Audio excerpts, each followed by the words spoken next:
की साइंस में पहला चैप्टर जो कि है क्रॉप प्रोडक्शन एंड मैनेजमेंट, यानी कि फसल उत्पादन एवं प्रबंध। इसमें हम क्रॉप के बारे में तो डिटेल में पढ़ेंगे। क्रॉप कैसे उगाया जाता है, कैसे मैनेज किया जाता है, उसका प्रोडक्शन, उसमें क्या क्या इम्प्लीमेंट्स यानी कि उपकरण लगते हैं जिससे कि क्रॉप को उगाया जाता है। अब हम थोड़ा बात कर लेते हैं फूड के बारे में। तो जैसा कि हम जानते हैं, फूड हमारी बॉडी के लिए बहुत ही एसेंशियल होता है। इससे हमें एनर्जी मिलती है, ऊर्जा मिलती है, जिससे हमारे बॉडी के वेरियस पार्ट्स यानी कि जैसे पाचन हो गया, श्वसन हो गया, उत्सर्जन यानी कि डाइजेशन, रेस्पिरेशन एंड एक्सक्रीशन, ये बॉडी के वेरियस पार्ट्स जो हैं वो अपने अनुसार काम करते हैं।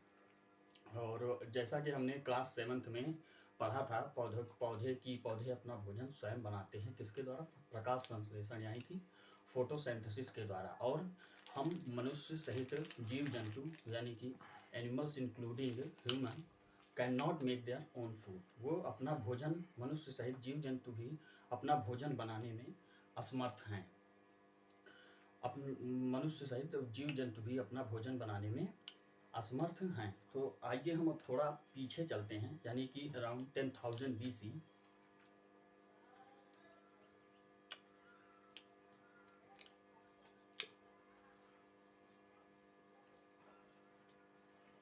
या जिसे हम 10,000 ईसा पूर्व भी कहते हैं। इसमें जो मनुष्य थे वो घुमंतू टाइप के थे। वो एक स्थान से दूसरे स्थान तक समूह में यानी कि ग्रुप्स में विचरण करते रहते थे भोजन और आवास की तलाश में। यानी कि people's at that time peoples were nomadic. They were moving here and there only for food and shelter. Nomadic means घुमंतु।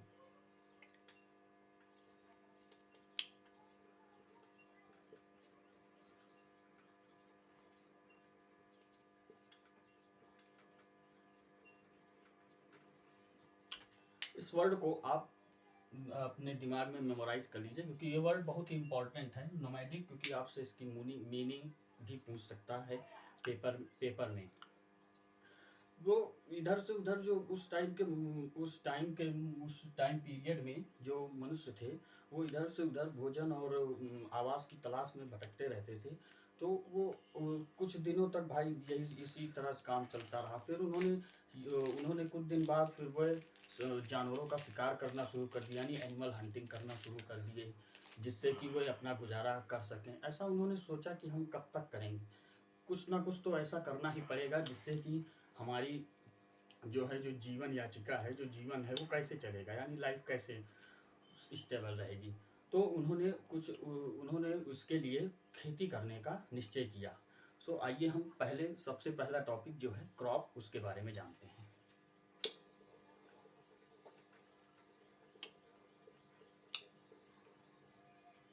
Crop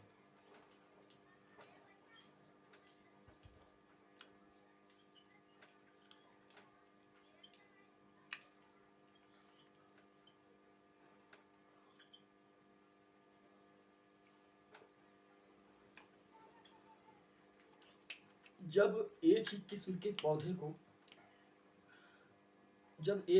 के पौधे को किसी बड़े पैमाने पर उगाया जाता है, किसी बड़े पैमाने पर उस पौधे की खेती की जाती है, तो उसे हम फसल यानी कि क्रॉप कहते हैं। आइए इंग्लिश में देख लेते हैं। When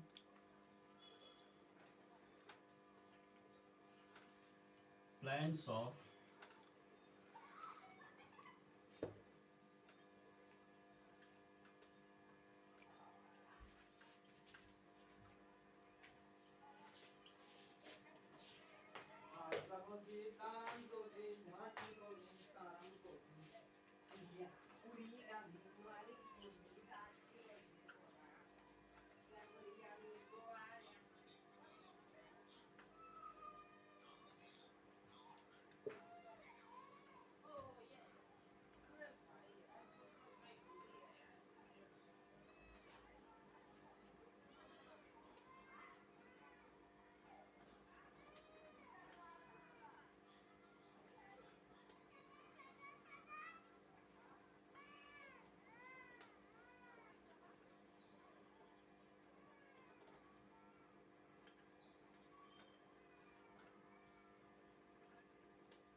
when plants of same kinds.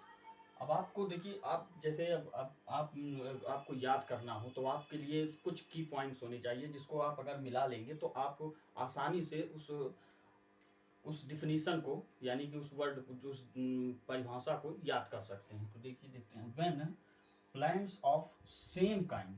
अब देखिए यहाँ पर एक पॉइंट आ गया है, same kinds are grown, grown are cultivated on a large scale.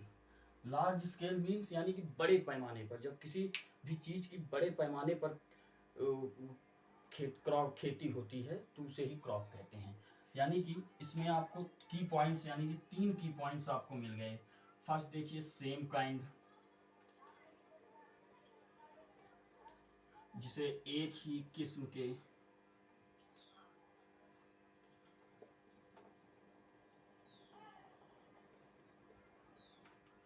Same kind cultivated,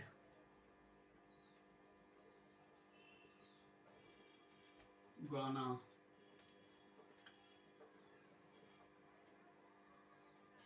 large scale.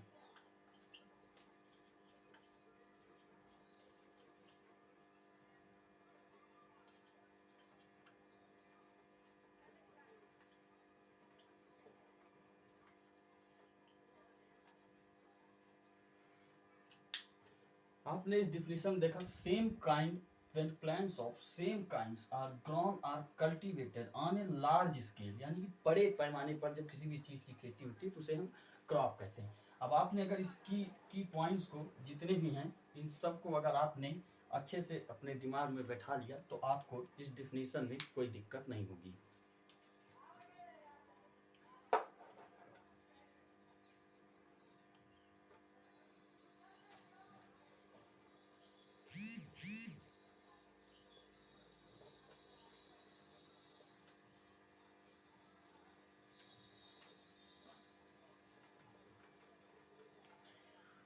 Crops different प्रकार की होती हैं, जैसे कि सेरल्स,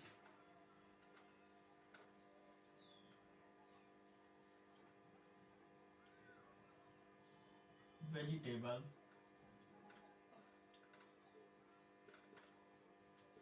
एंड फ्रूट। सेरल्स यानी कि अन्न, जिसे जैसे कि सेरल्स यानी कि धान, गेहूं, मक्का आदि, ये सब धान, गेहूं। वेजिटेबल्स आप जानते ही हैं और फ्रूट्स आप अच्छे से ही जानते ही हैं। तो आइए अब आगे बढ़ते हैं।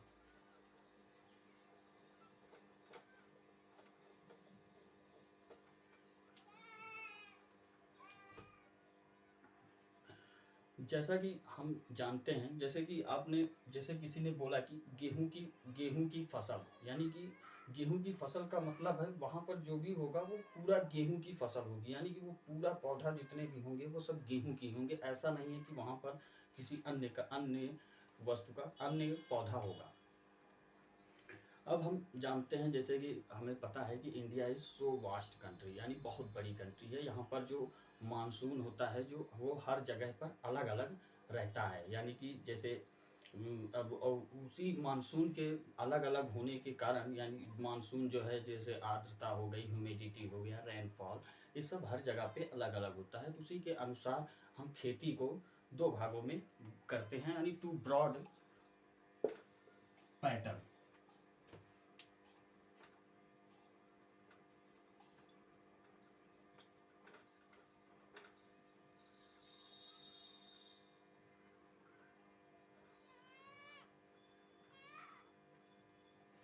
पैटर्न, या जिसे पहला देखिए, जैसे जिसमें पहला जो है वो है खरीफ फसल, खरीफ क्रॉप्स, या जिसे हिंदी में खरीफ फसल कहते हैं, यानी कि खरीफ फसल। The crops which are sown in the rainy seasons are called kharif crops, यानी कि वे फसल जो वर्षा ऋतु में उगाई जाती हैं उन्हें हम खरीफ फसल कहते हैं। जैसे कि जैसे कि हम थोड़ा डिफिनीशन पहले लिख देते हैं।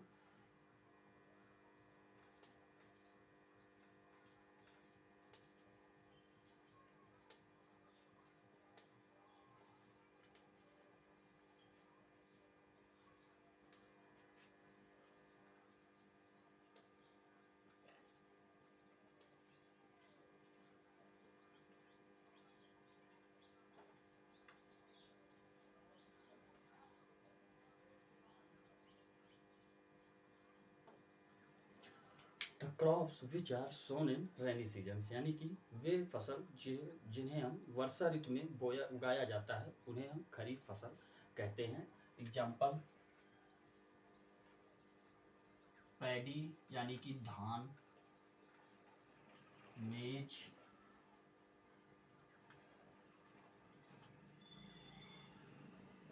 ग्राउंडनट,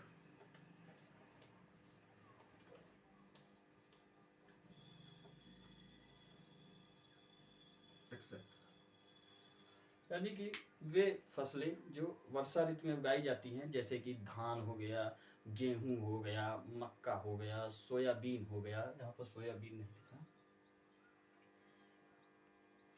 धान हो गया, मक्का हो गया, सोयाबीन हो गया, मूंगफली हो गई, ये सब चीज़ें जो हैं वो खरीफ वर्षा ऋतु में उगाई जाती हैं। आइए अब दूसरा इसका उदाहरण, दूसरा वो देख लेते हैं जो कि है रबी क्रॉप्स।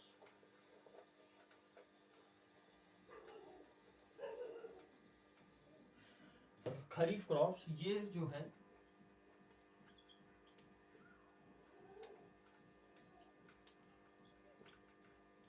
जो है जून से सितंबर तक इसकी खेती की जाती है, जून टू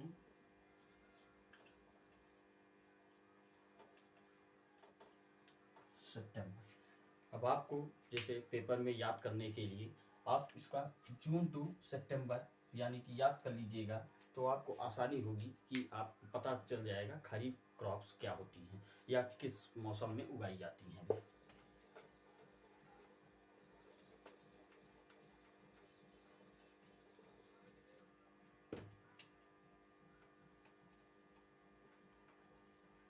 दूसरी रबी crops.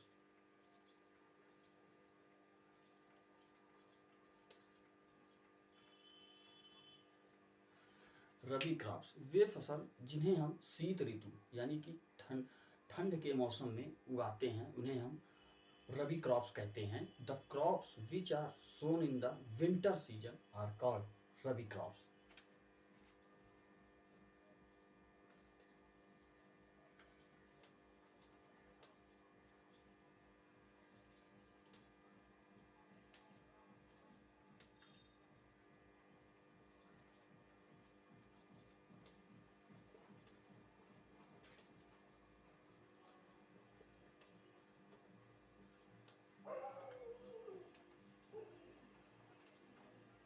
Crops which are sown in the winter seasons are called rabi crops. और ये क्रॉप्स जो हैं वो अक्टूबर टू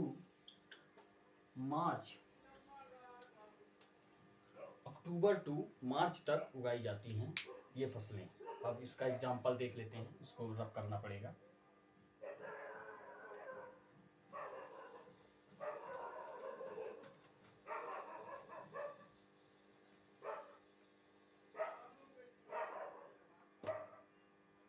एग्जाम्पल देख लीजिए रबी क्रॉप्स के,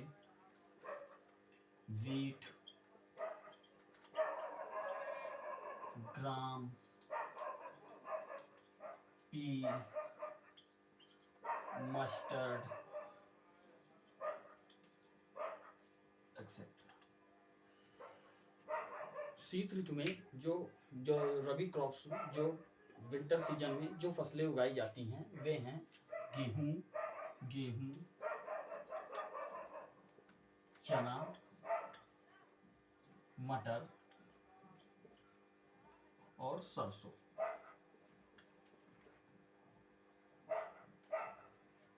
वैसे तो कहीं जगह पर भारत में कहीं जगह ऐसी भी है जहां पर गर्मियों में भी वेजिटेबल्स और पल्सेस जो हैं वो उगाई जाती हैं।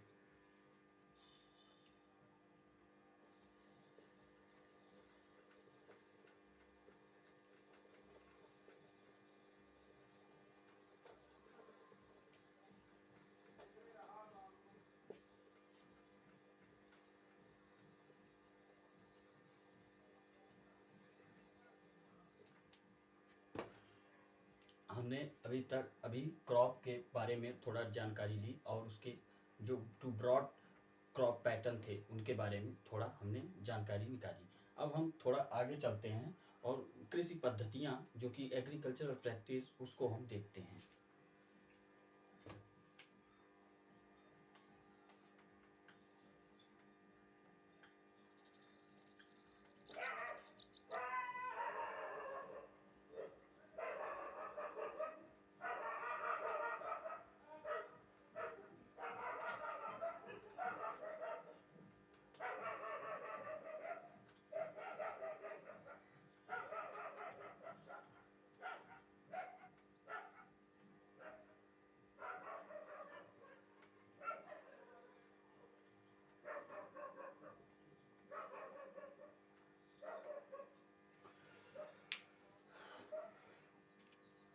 कृषि पद्धतियाँ या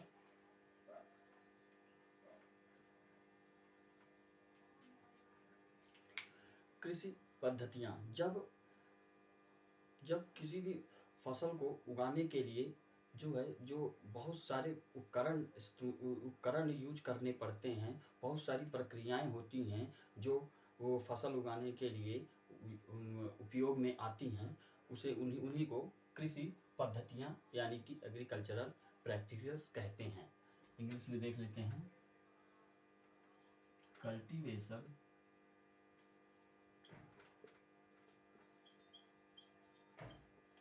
of crops involves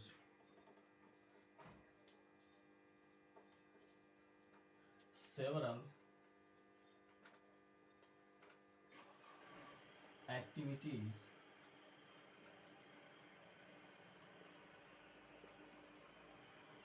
cultivation of crops involves several activities by farmers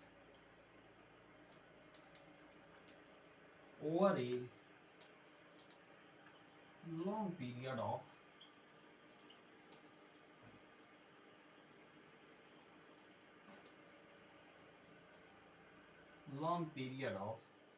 time are called, यानी कि जब हम किसी भी फसल की खेती करते हैं तो जो फार्मर्स जो यानी कि जो किसान करते हैं एक नियमित यानी कि सीमित अवधि के लिए उसी को एग्रीकल्चरल एक्टिविटीज़ कहते हैं। यानी कि अब आप इसमें से कुछ की पॉइंट्स देख लीजिए, यानी कि जैसे देखिए कल्टीवेशन ऑफ क्रॉप्स इन्वॉल्व्स भी आप एक की पॉइंट्स में देख लीजिए। इन्वॉल्व सेवरल एक्टिविटीज़ यानी कि जो एक्टिविटीज़ जो प्रक्रिया करनी पड़ती है उनको खेती फसल उगाने के लिए, वो सेवरल एक्टिविटीज़, ये मोस्ट इम्पॉर्टेंट है आपके exam point of view. By farm over a period of time, long period of time, over a long period of time, या आप over a period of time भी कह सकते हैं, ये भी सही है, कोई गलत नहीं है। Over a period of time, आप जब तीन वर्ड जो की पॉइंट्स हैं तो तीन पॉइंट्स देख लीजिए। जैसे कल्टीवेशन ऑफ क्रॉप्स, अब आप फसल की बात कर रहे हैं तो अब जाहिर सी बात है कि भाई अब क्रॉप्स की बात कर रहे हैं तो उगाने की ही बात हो रही होगी। तो involves several activities over by farmers, यानी किसके द्वारा, किसान के द्वारा। ये प्रक्रियाएं कौन कर रहा है, किसान। किसके माध्यम से हो रही है, किसान के माध्यम से। Over a period of time, यानी कि एक सीमित अवधि के लिए, सीमित अवधि के लिए। तो आइए जानते हैं हम कि जो फार्मर्स हैं वो कौन कौन सी एक्टिविटीज क्रॉप को उगाने के लिए करते हैं।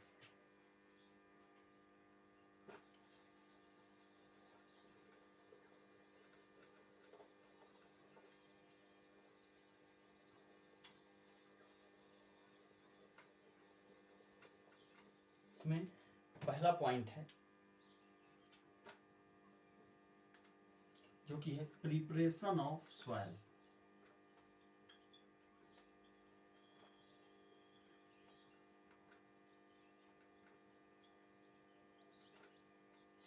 प्रिपरेशन ऑफ सॉइल,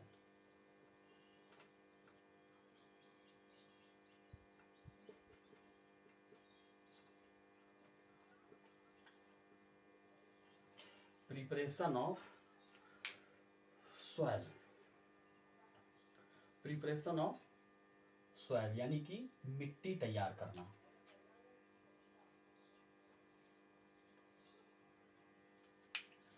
फसल उगाने से पहले हमें मिट्टी को तैयार करना पड़ता है, यानी मिट्टी को जोतना पड़ता है, जुताई की जाती है, जिससे कि मिट्टी का जो पोला होता है, मिट्टी की जो मिट्टी होती है उसका पोला, उसको जो है जुताई करके उसके पोले को पोला बनता है। जो मिट्टी लूज होती है उसी के कारण जब मिट्टी लूज हो जाती है तो उसमें जो उसके रूट होते हैं वो डीप पेनिट्रेट हो जाते हैं, यानी सॉइल तक, यानी मिट्टी में अंदर तक जो है वो धंस जाते हैं, जिसके कारण कि वो आसानी से श्वसन कर सकते हैं, यानी they can breathe easily.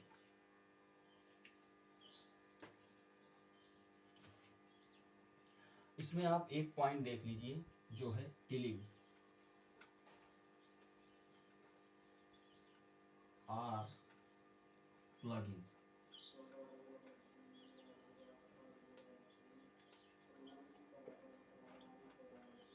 Tilling or plugging, the process of loosening the soil, the process of loosening or turning the soil is called tilling, or या plugging। यानी को जो प्रोसेस होती है मिट्टी को पोला बनाने की, जो मिट्टी जिससे कि मिट्टी जो है वो, मान लीजिए मिट्टी कहीं की बहुत ज़्यादा सख्त है तो उसमें जब खेती करने के लिए हमें जुताई करने से पहले उसमें थोड़ा पानी डालना पड़ता है, तो जिसके कारण मिट्टी में थोड़ी नमी आ जाती है और जुताई भी वो हो जा आसान हो जाती है, और फसल के लिए वो बहुत ही अच्छा माना जाता है। टिलिंग और ploughing, the process of loosening और टर्निंग द सॉइल।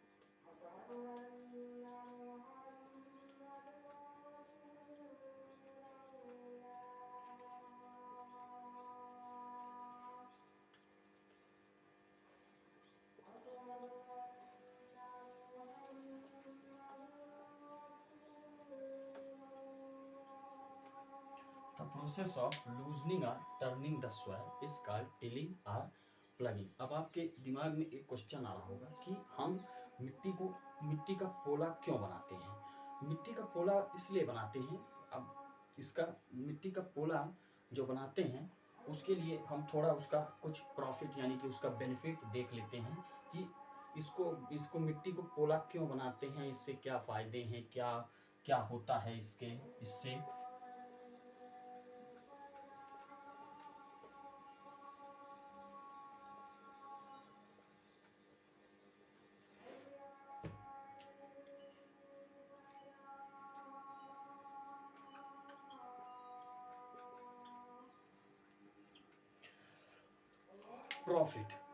प्रॉफिट में पहला देख लेते हैं, ये जो मिट्टी का पोला जो बनाया जाता है इससे हमें ये फ़ायदा होता है, किसान को ये फ़ायदा होता है कि जो जड़ें होती हैं वो अंदर तक धंस जाती हैं, यानी कि पेनिट्रेट हो जाती है, deep penetrate into the soil, जिसके कारण जो जड़ें होती हैं, जो रूट होते हैं वो आसानी से श्वसन कर सकते हैं, यानी आसानी से वो ब्रीथ कर सकते हैं। सो पहला point, it allow the root to penetrate deep into the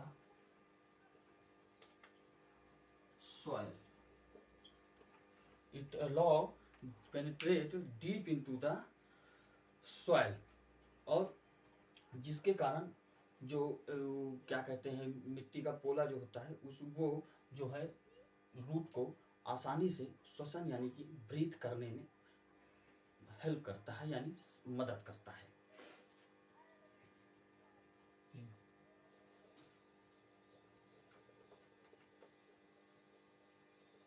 second,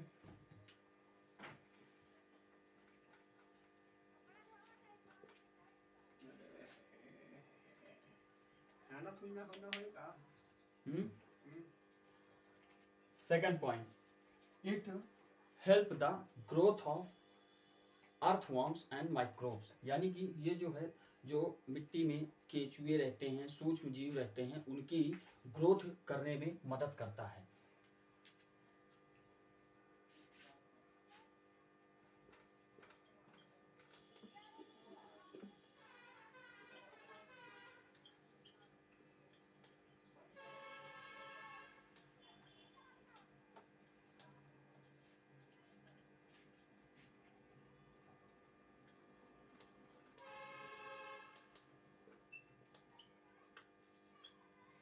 earthworm and microwaves, यानी कि केचुए और सूक्ष्म जीव। वैसे देखा जाए तो ये अर्थवर्म्स एंड माइक्रोब्स ये फार्मर्स के गुड फ्रेंड होते हैं, क्योंकि ये मिट्टी को और पोला बना के उसको उसको जो उसमें जो पोषक पदार्थ होते हैं, जो न्यूट्रिएंट्स होते हैं, वो पौधों को आसानी से मिल सके, और ये इसीलिए ये फार्मर्स के गुड फ्रेंड्स होते हैं।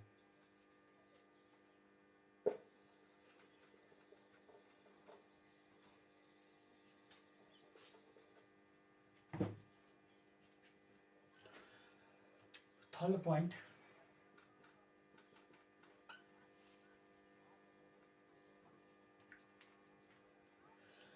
पॉइंट, जो है, ये जो मिट्टी में जो न्यूट्रिएंट्स होते हैं, ये वो मिट्टी जब पोली हो जाती है तो ये उस न्यूट्रिएंट्स को जो है ऊपर तक, यानी कि rich top of the soil तक ले जाते हैं, यानी सॉइल के पौधों तक ले जाते हैं, जिससे कि वो जो न्यूट्रिएंट्स है वो पौधों को मिल सके और उनकी ग्रोथ हो सके।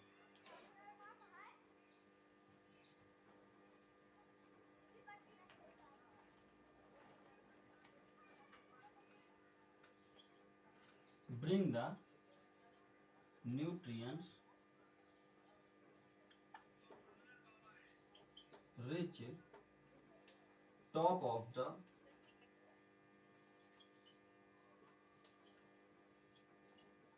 soil, यानी कि ये जो है न्यूट्रिएंट्स को, पोषक पदार्थों को ये पौधों तक ऊपर, यानी कि पौधे जड़ों के ऊपर पहुंचाता है, जिसके कारण पौधे जो है वो आसानी से ग्रो करते हैं।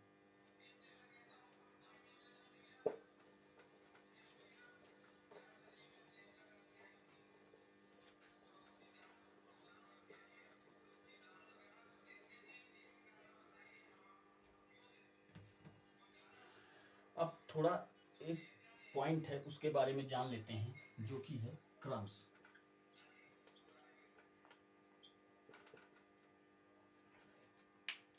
जो जुताई होती है, जब खेत की जुताई होती है तो उसमें बड़े बड़े ढीले टाइप के वो खेत में हो जाते हैं, जिसे हम क्रम्स कहते हैं, यानी हिंदी इंग्लिश में the big pieces of soil is called crumbs।